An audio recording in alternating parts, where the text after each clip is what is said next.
Welcome back to Yu-Gi-Oh! History with Joe Giorlando. In today's video, we are going to summer 2004 and taking a look at one of the classic strategies in Yu-Gi-Oh's history, Chaos Yata Lock.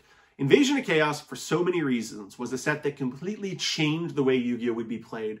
I don't want to say forever, but certainly for the foreseeable future. Don't get me wrong. Before the summer of 2004, there were numerous power cards. Whether that was Painful Choice, Graceful Cherry, Pot of Greed, Mirage of Nightmare, Imperial Order, you name it. None of those cards, besides maybe Imperial Order, and even that is a little bit situational, had quite the game-warping effect that cards like Chaos Emperor Dragon, Envoy of the End, would. Chaos Emperor Dragon, when you read that card, and I can think back to being 13 years old and reading that card, you almost think you're confused. You're telling me that both players get rid of everything that they have, and an enormous amount of damage is dealt? It's just one of the most game-breaking cards ever released, certainly before its errata, certainly easily in the top of just the most game-breaking singleton cards, and a card that you could summon on the first turn with something like Graceful Charity or Painful Choice, maybe even card destruction depending on your build. When competitive players actually sat down though to incorporate some of these powerhouses from Invasion of Chaos, including Black Luster Soldier, the strategy that took hold in many cases were strategies built around another powerful card at the time, Yata Garasu. So we've already profiled original Yata Lock decks before the release of Invasion of Chaos, utilizing cards like Drop Off, in addition to some of the hand disruption cards like Delinquent Duo, Confiscation, and the Forceful Sentry. This particular deck, you don't necessarily need to go overboard with those hand disruption cards. Don't get me wrong, they're totally fine, and this deck will incorporate some of them, but you do not need to incorporate cards like Drop Off, for example, when Chaos Emperor Dragon, in combination with Sanguine or Witch, will do the entire hand disruption for you. If you are able to resolve Chaos Emperor Dragon with a Sanguine or Witch already on the field, whether that's a monster that survived the previous turn, revived off Premature Burial, Monster Born, or Call of the Haunted, you'll be able to send everything that both players own from their hand and field to the graveyard.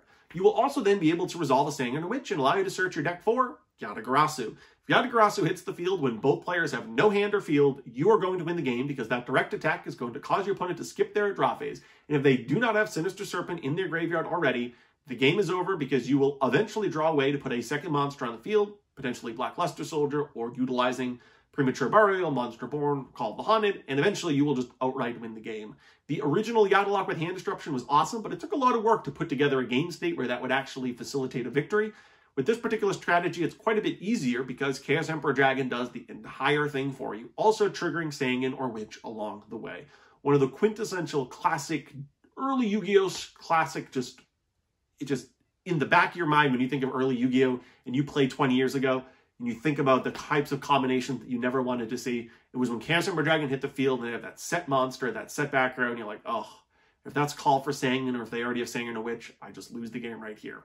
As a result, turboing into Sinister Serpent was valuable because, yes, it counteracted Delinquent Duo and some of the other discard cards like Don Saluk. It also gave you some resistance, and I mean some resistance to that particular play.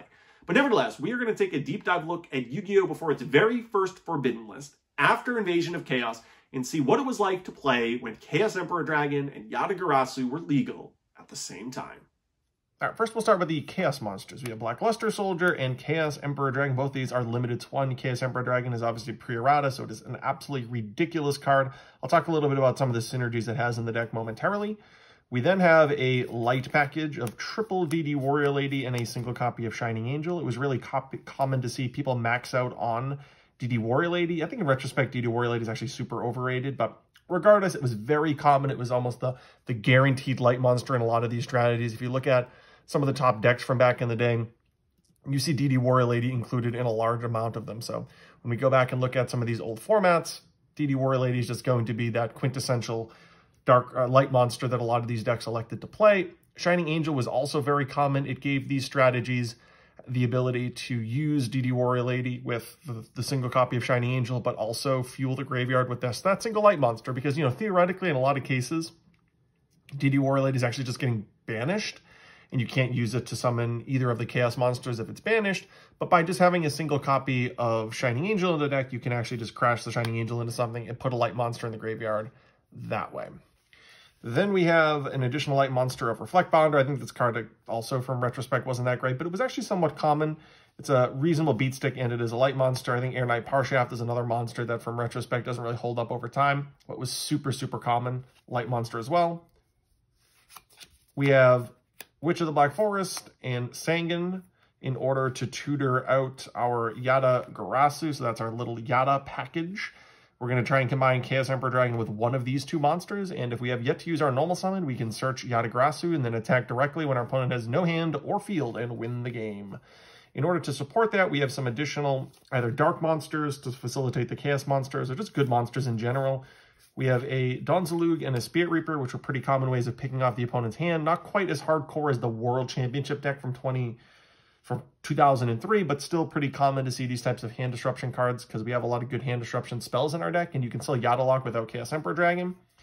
We have Kaiku to counteract both Sinister Serpent and then the chaos strategies that we see. Jinzo, because a lot of people just played it. I don't think it was really warranted. There was only a handful of traps, but it does shut out Imperial Order, which is definitely worth noting. We have Breaker and Magical Scientist, a Magician's Force card. So Magical Scientist is awesome.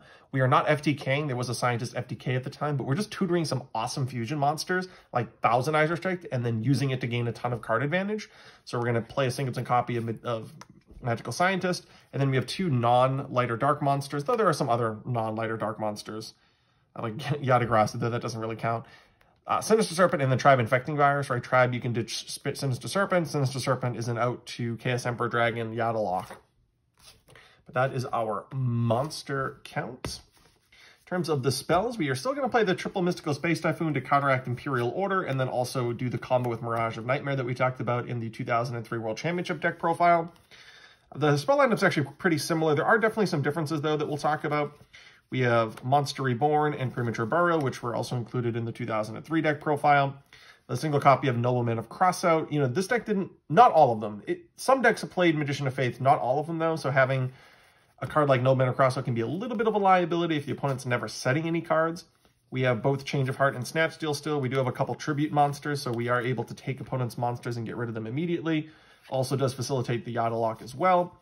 We have Pod of Greed and Graceful Charity, because, of course, they're just obviously going to be included. A Delinquent Duo and Forceful Sentry for hand disruption. We also have Mirage of Nightmare that goes along with our draw power. We already talked about that combo in the previous video. If you didn't watch it, go ahead and watch it, though I'll break it down really quick. You can use Mirage of Nightmare to fuel your hand back up and MST it before you end up having to discard. And if it works perfectly, you can draw 4 cards and use a Mirage of Nightmare and an MST and basically go +2. Some of the mass removal cards, this deck doesn't have Heavy Storm in it because you really don't need it in the format where there's not a lot of back row. And then this card actually is one of the more pivotal cards because it allows you to fuel light and dark monsters on the very first turn and, you know, theoretically be able to summon Chaos Emperor Dragon or Black Luster Soldier as fast as possible. It also puts Sinister Serpent in the graveyard because your opponent's obviously going to pick Sinister Serpent, but you just have at least in rotation, so you don't necessarily have to worry as much about getting OTK'd by Yata plus Chaos Emperor Dragon. The trap lineup's really small. At this point in Yu-Gi-Oh's history, people basically always just played Hit and Air Force because it was considered borderline staple. Ring was considered borderline staple, although it's just a very good card in general. Call the Haunted was considered, you know, borderline staple, and then Imperial Orders. This is arguably one of the best traps of all time. And as you saw, there's, you know, 15 plus spells in virtually every single deck. So having a really robust spell lineup makes you vulnerable to Imperial Order. It's partially one of the reasons why we just have to play MST in the main deck and a 3 of. But that is our very small trap lineup. It's one of the reasons why you don't see Heavy Storm in a lot of main decks. And even a card like Harpy's Feather Duster might not necessarily be needed. It's also one of the reasons why I don't think Jinzo's all that useful. But a lot of people play Jinzo. I'm trying not to tweak these decks too much. I think there's a lot of insight just into old decks by just seeing the way that they were originally built. We need a fusion deck because we have Scientists. Now, there's an unlimited fusion deck. So if you will go to an event, you should just play 3 of everything. In terms of the ones, though, that you're definitely going to play, you know, Reaper of the Nightmare, Rio Senshi, Dark Bolter, Thousand Eyes Restrict, and Fiend Skull Dragon are kind of the more obvious inclusions because these all actually have good effects, right? You can shut down your opponent's trap monsters, their traps, their monster effects, suck up your opponent's monsters, right? Each of these have particular uses, and if you can summon literally 4 of them by paying 4,000 life, at least for the turn, you can kind of make a wide array of options here. You definitely want some light and dark ones in order to actually end up summoning chaos monsters, right? So you need to have some light and dark one. And then you can just include sort of the generic sort of vanilla fusion monsters. They really aren't all that important. You have the 2200 off the Dark Flare Knight, which in terms of attack threshold is the one that's the most important. But besides that, you can just use these to, you know, fill up the pile, really. Theoretically, because you can play 3 of everything, you should just play 3 of all of these. I guess Galai is important too, because it's the highest threshold for an attack of a light monster. But it's really important just to have the light and darks, and then these with Reaper on the Nightmare because it's, you know, somewhat useful of a card. These are totally optional, but you could just have as big of a pile as possible, and you kind of want to at least bluff to your opponent that you're playing the Scientist OTK, or FTK rather. In terms of decks at the time, there's sort of the Chaos decks. I have a Magician of Faith here. That wasn't in this particular deck list, but it was pretty common. Some beatdown strategies, but I don't think were very good. They just get totally outclassed by Chaos, but there were some beatdown strategies. Dagger FTK with Exodia. You can even, I don't have it here because I think it's a pretty clear notch below, but there's a Mana Core of Darkness card of Safe Return, infinite draw that you could also do to draw into Exodium. There's the last turn decks, and there's also the Catapult. If you're going to play OTK or FTK, you're going to play the Scientist Catapult Turtle FTK. It was by far the most consistent FTK at the time. But these are some of the common strategies. And for those of you that are unaware, it's basically utilizing cards like Monster Gate plus Last Will in order to summon both Magical Scientist and Catapult Turtle. And then when you get both of those going, your opponent, assuming there's just turn 1, 8,000 life, you can play Magical Scientist 7 times and then shoot all of the monsters off with Catapult Turtle and then shoot off Catapult Turtle itself, and you actually just FTK the opponent. It was one of the earliest FTKs that actually was pretty good. It was one of the scariest FTKs because this is a point in Yu-Gi-Oh! History where there's just no hand traps. So if the opponent pulls that off, there's a good chance they're going to win. When you have Monster Gate that came out in Ancient Sanctuary, and then even cards like Reasoning, you can turbo through your deck pretty quickly and then get into that FTK. Even cards like Goliathsaurus was used because you had special Goliathsaurus and then Monster Gate it. I'll eventually profile the deck, but Catapult Turtle deck's really, really scary, though there's not really a lot you can do about it besides hoping to go first and draw Imperial Order, or maybe Chaos Emperor Dragon them as soon as possible. I will actually just point this out. I said it, but I think it's worth at least explaining a little bit more because it's really kind of the integral part that this deck was most known for. If you haven't used your normal summon and you have one of these 2 cards on the field, which is another reason why Call the Haunted is really important, and then Premature Burial and Monster Reborn are really useful. If you have one of these on the field and you summon Chaos Emperor Dragon and you blow the field up, both players destroy all of their cards in their hand or send them in all the cards on the field, right? It resets the game to just absolutely nothing. But if you get to resolve one of these effects, you search Yata, and then both players have no hand or field, and then you just summon Yata and attack them, and they don't get to draw. And assuming they don't have a Sinister Serpent in their graveyard, which is basically the only way of getting out of this lock, your opponent loses the game outright, because eventually you're going to draw into enough monsters, whether that's Reborn, Premature, or something to put in a second monster on the field, and then you will be able to kill them with Yata-Garasu over time. It's the classic Yata lock, right? We saw the Yata lock that you really had to grind out your opponent in 2003. Well, in this format, you just have Chaos Emperor Dragon that just grinds them out by itself. I've elected to put together a side deck that's actually very reminiscent of one from 2003, and you know, with modern perspective, I don't really love this particular side deck. But I think it's really insightful just to kind of see what players did back in the day. Even if with our modern perspective, we would look at this and say, really, I really don't understand some of these choices. And I'll try my best to kind of give some insight into some of these choices. But I think it's really interesting to see a side deck like this, because with modern perspective, you'll look at this and say, I probably wouldn't do a lot of this. So we have 2 copies of Mystic Tomato, a second copy of Spirit Reaper plus the one in the main deck, and then a very small package of zombies. So we would have up to 2 Spirit Reapers, a Pyramid Turtle, and a Vampire Lord. This might sound weird to say, but I feel like Vampire Lord is in here because it's a secret rare, which is, I know, a crazy thing to say, like, why are you playing that? But that's also one of the reasons why I think there's a card like Injection Fairy Lily in here. It's just a secret rare, and people valued secret rares a lot, and they had the perception that they must be really good. If I really try and come up with an idea as to why a card like Injection Fairy Lily is included, is there are some beatdown strategies. They're not very good, but if your opponent is trying to play Smash and Ground, which came out in Invasion of Chaos, then I guess a card like Vampire Lord is okay, and maybe this is an okay card because it can attack over big monsters, but even so, I probably wouldn't include it. But I don't, you know, slowing the game down with this little package here is not completely unreasonable against beatdown strategies, so I can totally understand at least these 3. Injection Fairy Lily seems a little bit out of place, but it was included. This card doesn't seem out of place. In the mirror match, you definitely want to have a card like Haiku the Ghost Destroyer, because that way you won't have to worry about getting hit by the Chaos monsters.